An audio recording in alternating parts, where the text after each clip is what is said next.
Good evening, everybody, and happy Friday. Of course, it's happy Friday. We have another edition of Fire Up Florida. My name is Scott Morgan, Roth, Motor City Madmouth. Pleased to be joined by my co host, Greg Fuchs, writer for the South Florida Tribune. Good evening, Greg.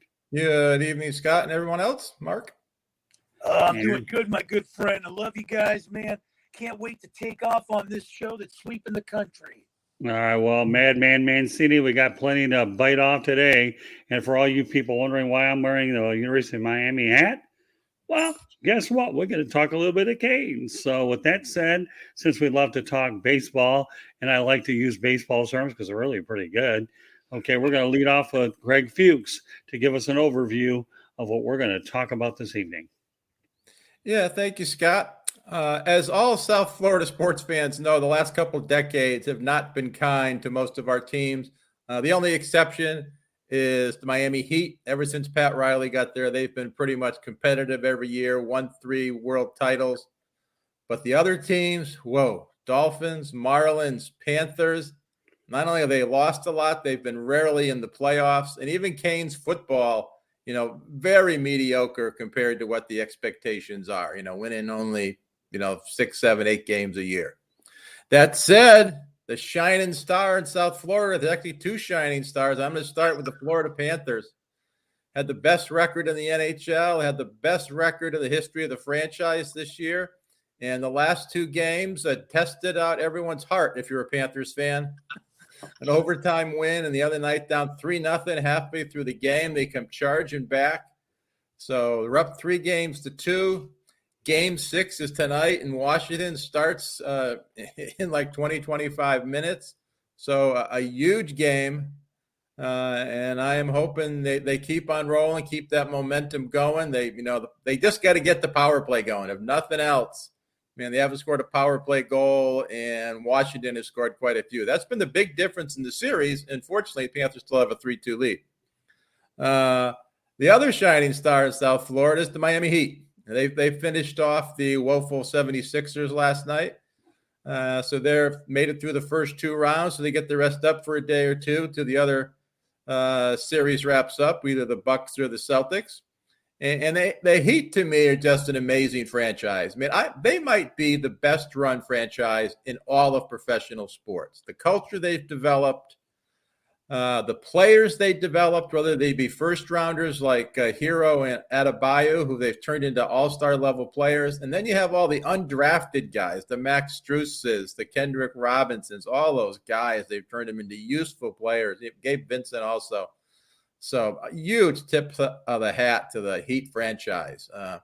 And, the ultimate example of the Heat franchise is when Pat Riley basically told LeBron James several years ago, you're not the owner, you're not the president, you're not the general manager, you're not the head coach.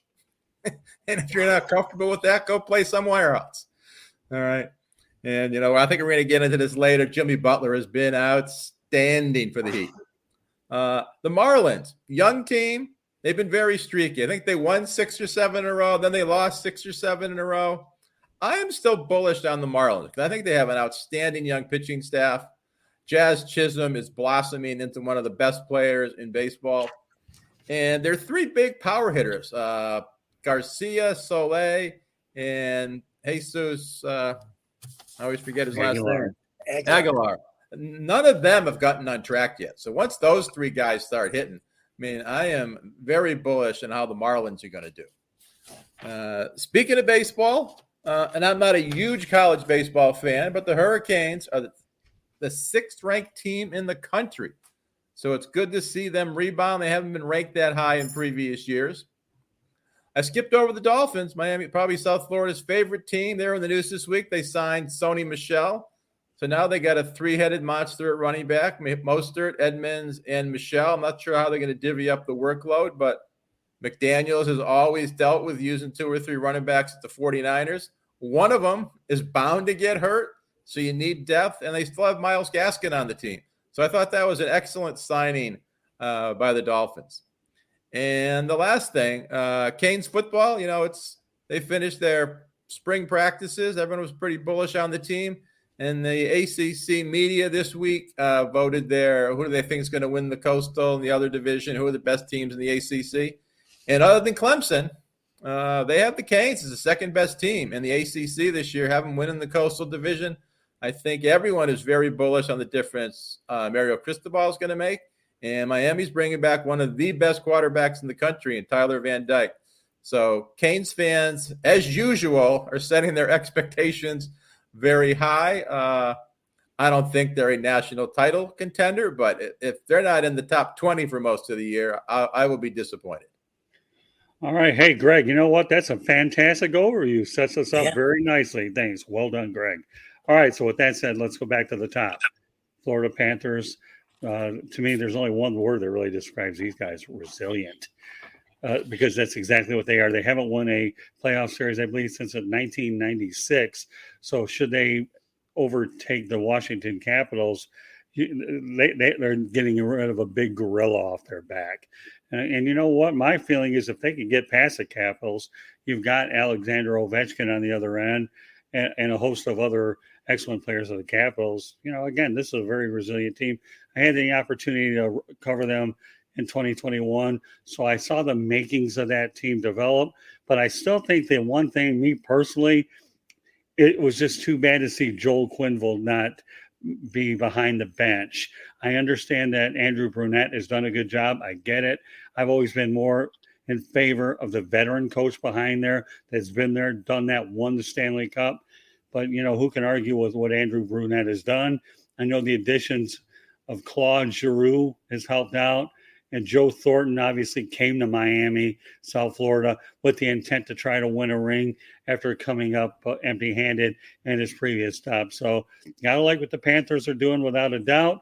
But I think it's important that if they can have 60 more minutes of quality hockey, close it out, and then be able to close the series out, that will go a long way for the Panthers trying to promote hockey in Southern Florida. Because let's face it, Tampa Bay Lightning have the stranglehold of hockey in Florida with their recent success and the 3 Stanley Cups that they have. And yet they and the Tampa Bay Lightning too right now are on the find themselves in a Game 7 situation, which will actually take place over the weekend.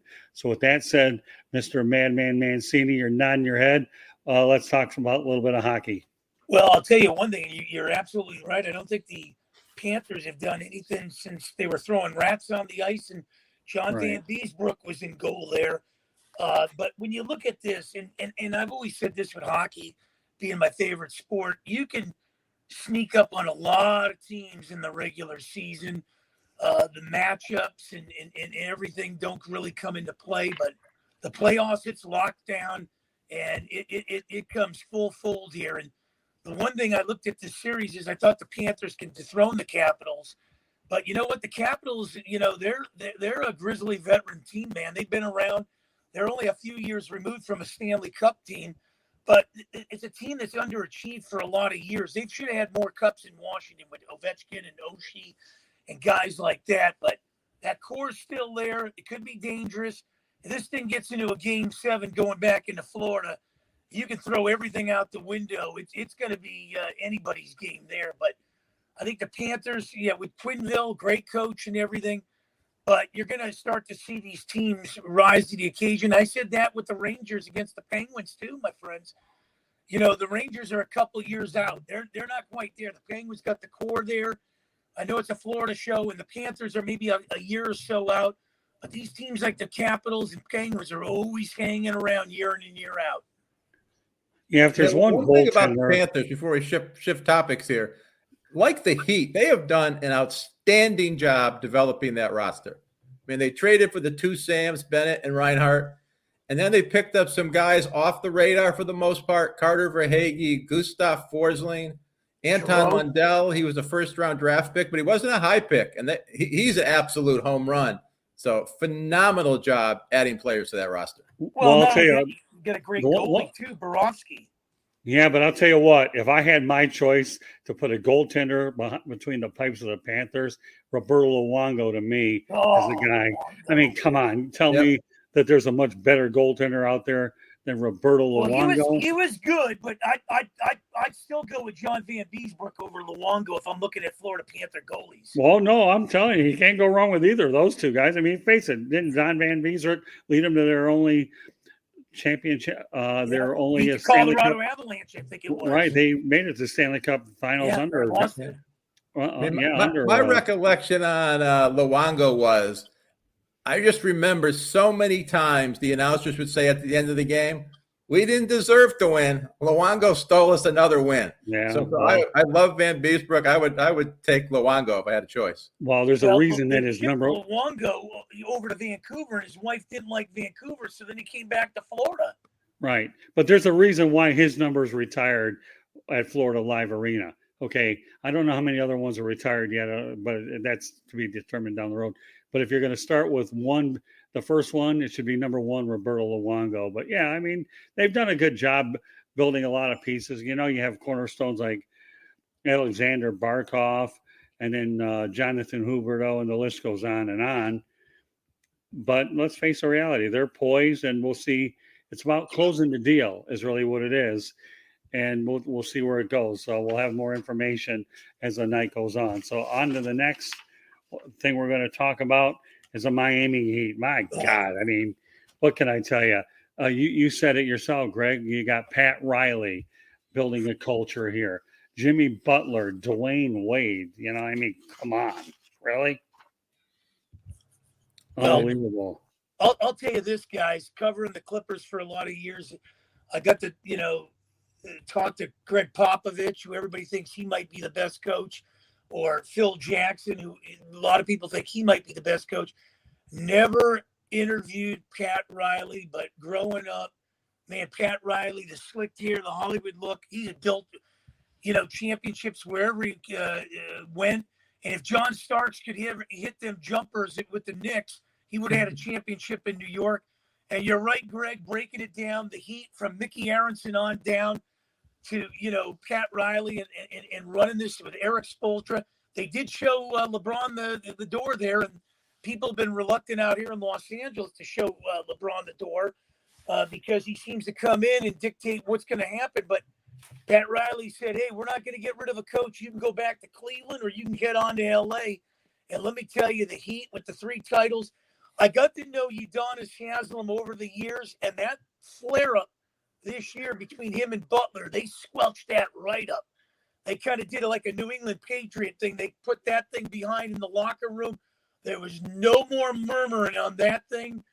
Any other organization that would have filtered, it would have been drama queens all over the place. I'm glad the way they handled that with Udonis Haslem, who's a class act, and Jimmy Butler, who's always been a class act. So, Greg, I have a question for you. Okay, This is only for you. Who's your all-time favorite Heat player? All-time favorite Heat player. Well, that is a good question. I try not to ask bad questions, but okay. I am a big fan of shooters. So, I love Steph Curry. When I think of shooting in the Heat, I think of Glenn Rice. So he was always one of my faves for Miami. All right, so Mark, do you have any favorite one? I'd have to say Dwyane Wade. Dwyane Wade was the Miami Heat, I think. So there was a lot of guys down there. Ronnie Cycli, and like Greg alluded to, Glenn Rice, and we've seen a lot of guys come through that system there. But when Riley stepped in there after, I remember the Heat were out here on a road trip. I think they had just lost to the Clippers, and they sent the Van Gundy boys packing there. Stan in particular, and he took over, led the team to the title that year, I believe. And, I tell you, man, Pat Riley's a genius wherever he went. I think between him and Jerry West out here in Los Angeles, they were the Lakers. All right, well, I'll give you mine. How about Alonzo Mourning? Yeah. Yeah. I once had an opportunity to, and there's a reason why I asked you this question. I once had an opportunity to talk to Alonzo Mourning in the locker room because, covering the Pistons and the Heat, they were in the finals and conference finals all the time. And I'll never forget. I told Alonzo, I said, you know what, Alonzo, not only do I think you're a great player, but you inspire the living daylights out of me with your cancer and your kidney problems. And said, I just shook the guy's hand, said, you're incredible. And I'm just proud to be able to talk to him. He said that was really nice. He was the perfect culture guy for Riley. And Riley's rebuilt the Heat 3 or 4 times. I think the first time it was him, Mourning and Hardaway.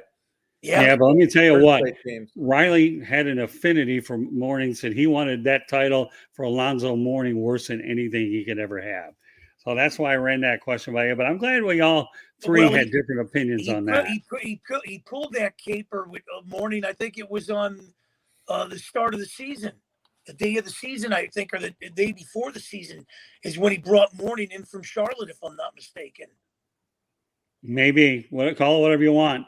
I just asked a direct question. We got three different answers, which obviously, and I'm glad we got three different answers. You go with Wade. He goes with Glenn Rice. Then you're going back ways. And by the way, Glenn Rice, former University of Michigan guy, had to get that Michigan plug in. After all, we do a show, Fire Up Michigan. There you go. There's a Michigan plug. And I'm going with Alonzo Mourning. All right. Off to the team that's playing this weekend. But what they've got going this weekend over at Marlins Park is they're celebrating the 25th anniversary of the World Series. Craig Counsell, obviously, is the manager for the Brewers. He was on the 97 team. In fact, I saw Kelly Sacco actually interview Craig Counsell, and then he ended up winning a championship, I think, with the Arizona Diamondbacks when I was living in Arizona. So at any rate, Greg, yeah, the Marlins have been streaky. I'm going to go by with what you said earlier, and I've seen them play a fair amount of times. They will go as far as that pitching staff will take them. I will take the Marlins starters all day long over practically any staff in Major League Baseball. And if anybody wants to refute me on that, attack me, I don't care. Doesn't matter. I've seen a lot of great arms between Sandy Alcantara, Pablo Lopez. And here's the worst thing about the whole thing. If Sixto Sanchez ever gets right, can you only imagine that? Well, let's talk about the guys. I mean, Jesus Luzardo, the Parkland kid, has put in some good work. They acquired him from Oakland in the Starling Marte trade. So, and of course, the hitting the Marlins has been on the questionable side. I'm still waiting for their bats to erupt. Now, as I understand, I'm not looking at the game. I believe they're playing outdoors tonight, aren't they? Or at least they had the roof open. I don't know. If they are, they are. And if they're not, it's on my bucket list to see a Marlins game with the roof open. Go ahead, Mark. Well, here's the problem with the Marlins. I got it, and we've talked about it, you and I, Scott, is once that domino fell with Derek Jeter there, I thought the Jeter Mattingly thing was strong. They built the thing in New York with the Yankees there. And then, once they didn't give, Jeter free reins, I kind of looked at this organization in a different light. You and I know Bruce had talked about, what team is going to surprise. Would it be the Oakland A's, the Pittsburgh Pirates, or the Miami Marlins? I'm still sticking with my Pittsburgh Pirates. Let's face it, pitching's in 90% of the game. But the way the Mets are starting to just make headway in that division, if they get any further ahead, it's going to be a catch-up. Watching the Phillies out here last night, man, they can't even hold a lead. Twice this year, they have blown 7-run leads. So, I think, if the Mets continue to play the way they're playing, this division could be sewed up. And then we're playing for wild cards and everything else like that. But I'll match my Pittsburgh Pirates up with those Miami Marlins. Yeah, well, let me point this out, Greg, and I'll turn it over to you in a moment. I'll tell you what, Jazz Chisholm to me is one of the most dynamic players I've ever seen. I love his charisma. In fact, he's a speed guy, so he can cover a lot of ground. But between Jazz Chisholm, Jorge Soler, Jesus Aguilar, and Avisel Garcia, and one guy I want to mention too is Miguel Rojas. And I'm going to go out on the limb right now with you guys, and during the final game of the year, I believe that down the road, Miguel Rojas will be a major league manager. In fact, and I'll tell you why I say that. I asked him about this when he was the acting manager because the Marlins decided to have fun with that last game. And I asked him, are you going to coach by your instincts or the analytics? And he looked at me like Miggy would, Rojas, by the way. He said, I'm going to use a little bit of both. I still trust my instincts in this game instead of all the analytics. But Miguel Rojas is respected in the clubhouse, and he's respected around baseball. And I do believe, and I'm going out on a limb again, okay, he will be a future manager of a big league club down the road, whether it's the Marlins or wherever, I don't know. But you want to talk about a guy who impressed the daylights out of me with his leadership skills, that's fine. But again, the key is will the Marlins bats, when they finally get going a little, sometimes it does take the bats a little time to catch up. But Jesus Aguilar is a heck of a player. They brought in Avisel Garcia. And by the way, they're facing their old team, the Brewers, tonight.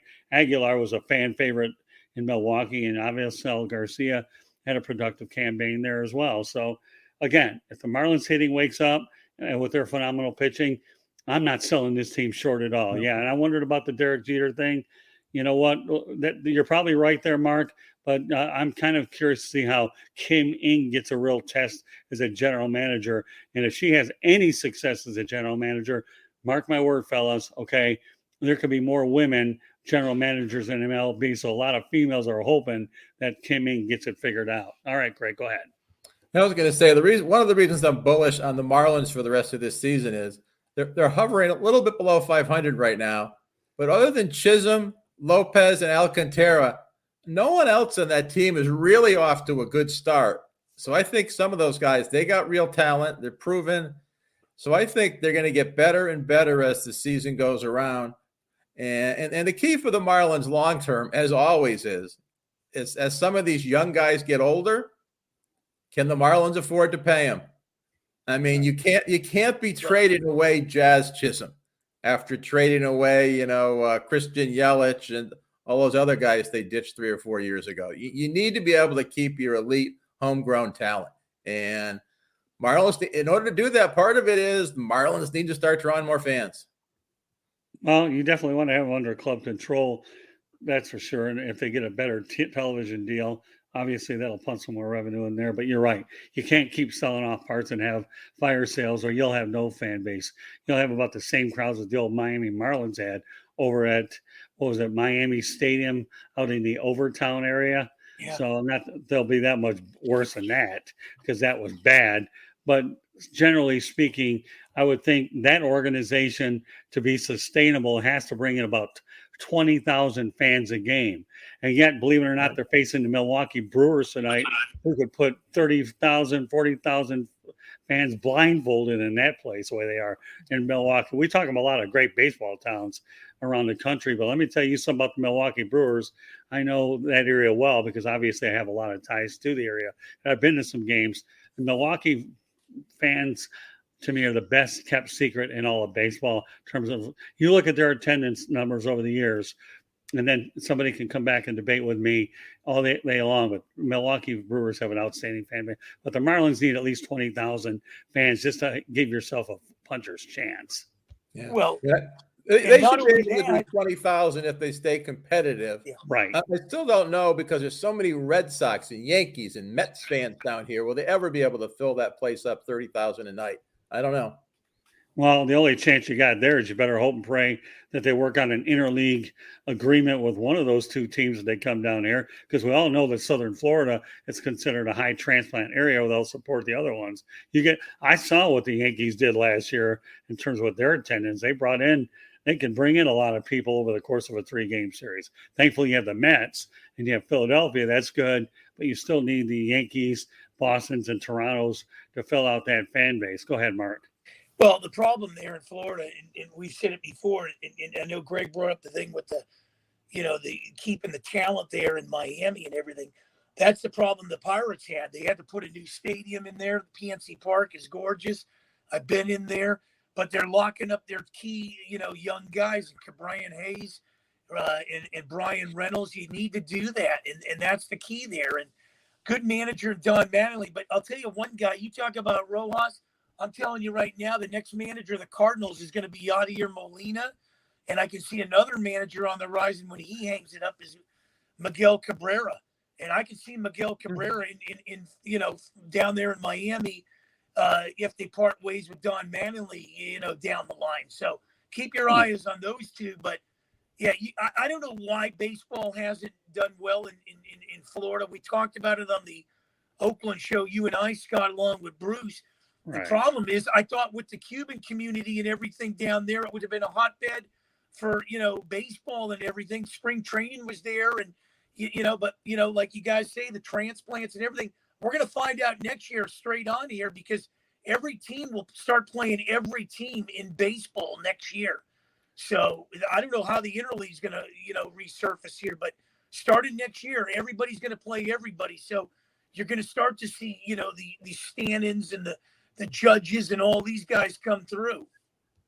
Well, I've always thought that the stadium location in Southern Florida works against the Marlins a lot. They they took the best deal they could get, right, Greg, is what they did. Yep.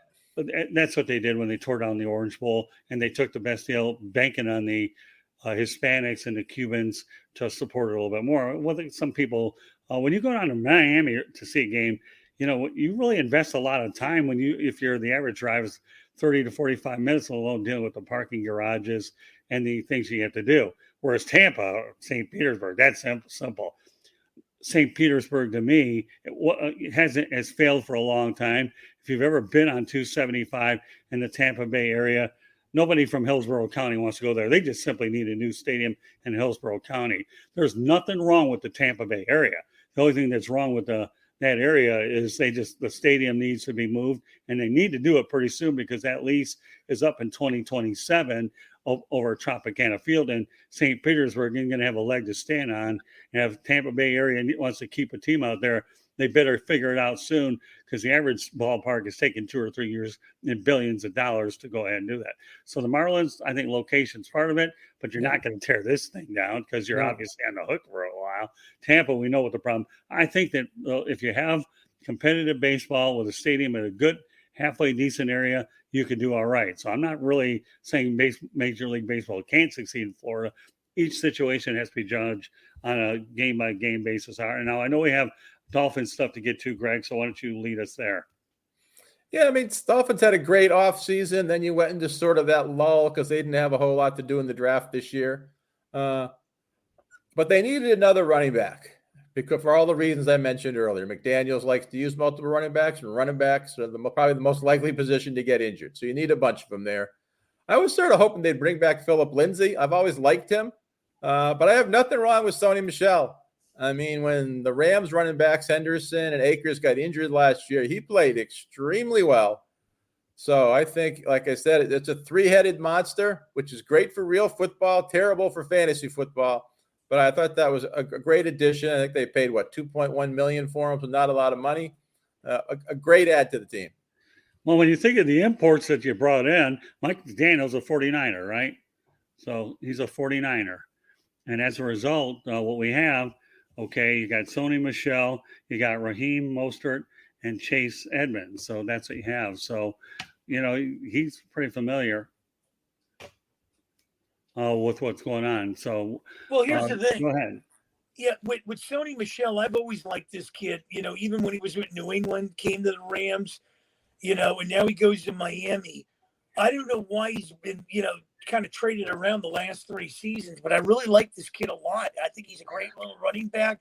He kind of reminds me in some ways the old Philadelphia Eagles running back, you guys probably know, is Wilbert Montgomery.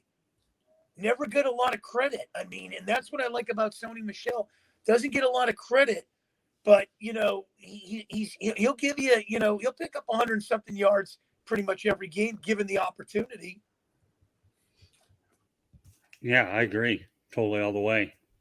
So, I mean, again, the running game is going to be the key for the Dolphins. I think it really is because we all know that they stockpiled on a lot of weapons. Yeah, and as I wrote in my article, I mean, the Dolphins could be one of the top 5 rushing teams in the NFL this year. And when was the last time you ever said that about a Miami Dolphin team? Larry Zonka. Then you got, then you still got Jalen Waddle and Tyreek Hill. They're going to want the ball too. So it'll be interesting. Yeah.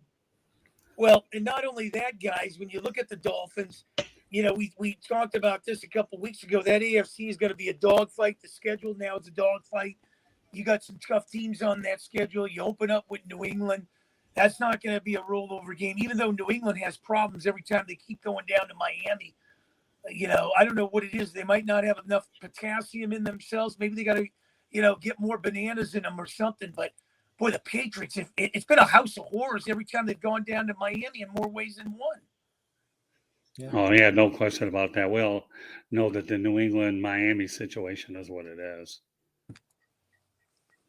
We know about the rivalry there. I'll be curious to see how the offense of the Dolphins actually, they're loading it up. We all know we're setting up for a do or die type of year is what we're doing. I mean, you give them every running back on the planet, every wide receiver on the planet.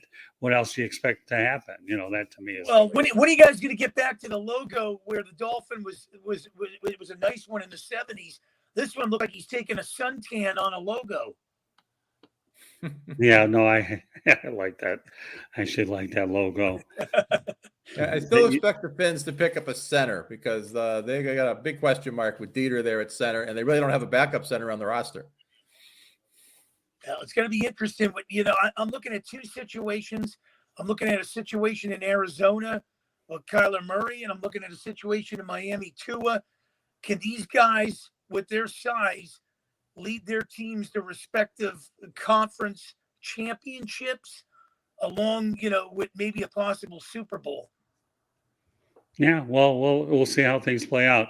Obviously, mini camps and OTAs have already started, so consequently speaking, the rookies will be able to get a feel for the coaching staff. And not that there are many rookies when you only have 4 of them, anyways. But again, that quarterback that they drafted out of South Dakota State, Greg, do you remember the guy's name? I'm trying to remember. They drafted a quarterback out of South Dakota State. Whatever they did, I think is in the 7th round. Another quarterback room to throw in there down the road. You never. Oh yeah, well, they got a guy from Kansas State this year, Skylar Thompson. Oh, was it Kansas State? It was Kansas State. I'm sorry, I had the wrong. Good developmental number 3 quarterback. Right. Okay. Well, Kansas State. Nevertheless, you have another quarterback in the room. Yep. All right. So let's talk about the Miami Hurricanes baseball team, Greg. They don't get a lot of recognition, so we might as well give it to them. No, they don't. And they get, even in South Florida, even when they been in the College World Series, they don't get a lot of attention paid to them. But since the name of the show is Fire Up Florida, you got to at least mention that the Canes are the number 6th ranked team in the country. So that bodes well, and they'll be making the playoffs, I assume. And then, getting through the college baseball playoffs, I mean, that is a war of attrition. So it is tough even to get to Omaha for the World Series. But sitting there at number 6, it's as good as you can get right now, just about. Well, I remember covering the Hurricanes back in the 80s when a guy by the name of Ron Frazier was running the show. Yeah. And I know that Alex Rodriguez has a financial interest in that team as well. I know he's donated a lot of money. I think he has a field named after him. Was it Marklight Stadium, Alex Rodriguez? I think it was. Yeah, I don't understand what the problem is down there, because baseball in the South and West completely dominates. When you're looking out here on the West Coast, UCLA, USC, Pepperdine, Long Beach State, Cal State, Fullerton, San Diego State, and then you get into that South, Mississippi State, LSU, good baseball, Florida State, Florida, Miami. I mean, man, if you threw these two conferences in to knock each other out, it'd be a dogfight. Some of these teams might even give the pros a run for their money, but I just don't understand, why this program isn't up in the top 3. Miami, over the years, great baseball. Yep. Well, I can probably answer that 2 ways. Either one, the rest of college baseball is catching up with them a little bit, or 2, let's face it, you know what? Any team, any university that plays in a great area weather-wise is always going to have. You can't knock out the Texases out there, the USCs that have dynamic programs through the years, and LSUs, as you talk about. Miami Hurricanes, don't forget about the Florida Gators either. I mean, they're pretty good, and Florida State. You have a lot of great programs in our state. Well, I think the premier program right now, it's been the bar. I'd have to say Vanderbilt. Oh, God, there's another one. Yeah, they produced a lot of great players as well. All right, and finally, Canes football, Greg. Yeah, one of the challenges about following Canes football in South Florida is everyone seems to be overly optimistic. Even the coaches, during spring football, they're always very optimistic, like what they see. A bunch of hard workers have improved a lot, have been in the weight room, blah, blah, blah, blah, blah, blah, blah. Then they go out and lose 4 or 5 games, and all the fans go, what the heck happened? So this year, didn't have a tremendous recruiting class because Cristobal got in there late. But, he's brought a different – we talked about the heat culture. He's bringing a different culture to Miami. He's a big believer you win games at the line of scrimmage. So he's developing the offensive and defensive lines. And they got a lot of decent talent coming back. I mean, that was a real good team last year once Tyler Van Dyke took over the reins as the starting quarterback. So this is his second full season. He should be even better, even though he lost his two best wide receivers. So they need to replace the receivers, but the offensive line is solid. They got a stable full of running backs who are excellent. Defense should be outstanding. And this transfer portal, I mean, the Canes have lost a few guys over the last couple of years, but they've brought a lot of guys in via that transfer portal. Not sure how good the ones they brought in this year, but they brought in like 8 guys in the transfer portal. And, the guy that stands out just a few years ago, and, Jalen Phillips, who the Dolphins took in the first round, he came from UCLA as a transfer. So all right, we'll see. People are bullish on the Canes. The media have them ranked second best team in the ACC. We shall see. You bring up a couple of interesting points. I'm going to lead you on this one here, Mark. Okay. Manny Diaz out.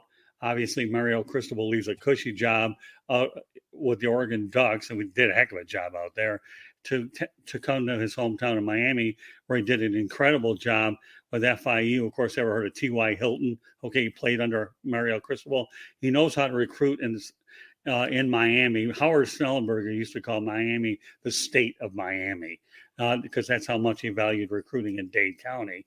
So when you put things in perspective, that you got Cristobal, he brings in energy, like you said, but I have a feeling he's going to really use that transfer portal and work wonders with it and make them competitive very, very quickly. And yeah, it doesn't hurt to have Tyler Van Dyke. And I saw them at the spring game.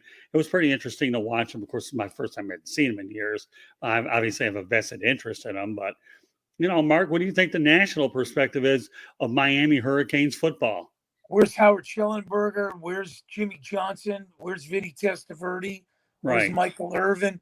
These are the Hurricanes. I remember, I think that game where they showed up in their camouflage to take on, was it Nebraska or Oklahoma in the Orange Bowl? Classic games. But, I think when you look at Cristobal, he's going right into the frying pan right now. You're right. He had a cushy job at Oregon. Nobody was bothering him. He could just rack up wins there. The Pac-12 was, it's not the best conference, but now he's going to this ACC, and watch out, man. This is a conference where Pitt, Clemson, the list goes on here. I'm not saying it's the SEC by any means, but you got to look at this conference, and we're going to find out what he's, going from Oregon to Miami. That's like going from the surface streets to the fast lane in a freeway, and good luck with that. And don't forget Jim Kelly either. You talk about another guy who actually former Penn State guy. They wanted to be a linebacker, and he said, "I'm not doing that." Howard Schellenberger. Right. And Howard Schellenberger, you don't have to be a linebacker there. I'll let you play quarterback. We all know how that worked out. So now I realize that they've had a lot. Mark Richt tried with the program. I think they got the wrong version of Mark Richt, the one after Georgia instead of the one that got there before Georgia. Otherwise, I think Mark Richt would have done well. So, yeah, I think the Miami Hurricanes will certainly be an intriguing story to watch as well. So, so we definitely we bit off a lot tonight. Mark, anything you want to add to that? No, I think you covered it. Greg laid it out. You laid it out. I tried to come in, throw my 2 cents on the fire. Fire up Florida, baby. Yeah, that's it. Fire up Florida. My name is Scott Morgan, Roth Motor City Madmouth, along with Greg Fuchs and Madman Mancini. This show can be heard on iHeartRadio as well as the South Florida Tribune YouTube channel. You can see it there. So by all means, do that. So we have the Panthers tonight, the Marlins, and the Brewers all weekend. And the Miami Heat, well, they just want to know who they're going to be playing next. Milwaukee. Yeah, it's going to be interesting. So, but any closing thoughts, Greg? My one closing thought, it's an optimistic thought. As good as all the Florida teams are right now, and I think the Marlins are on the come, I don't think it's a flash in the pan. All those teams, I think, are going to be good for several years to come. So, well, good for South Florida. The Miami Dolphins really intrigue me a lot. Because I'm telling you, what they've done to me in a short period of time is with developing their offense. So we'll find out and see how it plays out. So meanwhile, that puts a wrap on this edition of Fire Up Florida. My name is Scott Morgan, Roth Motor City Madmouth. Thank you for joining us on this edition of Fire Up Florida. And until the next time, we'll catch you later. Meanwhile, one last thing, Mark, I'll let everybody know how they can get a hold of you. You can get me on Facebook, Mark Mancini on the Lakers floor. You can get me ManciniSports@yahoo.com. Pittsburgh Pirates podcast, Mondays and Fridays.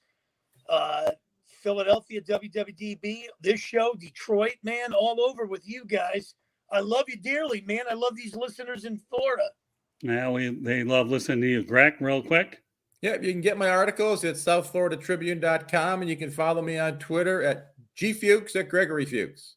And it's on our ticker, but I'll also mention, go to our website, www.southfloridatribune.com. You can email us at southfloridatribune@gmail.com. And we also have a Twitter account at Tribune South. And you can also find us here on South Florida Tribune YouTube channel and link up with me on LinkedIn. So on behalf of Greg Fuchs and Madman Mancini, my name is Scott Morgan, Rock the Motor City Madmouth. Thank you for joining us on this edition of Fire Up Florida. We will catch you the next time. Good night, everybody. Good night. Good night.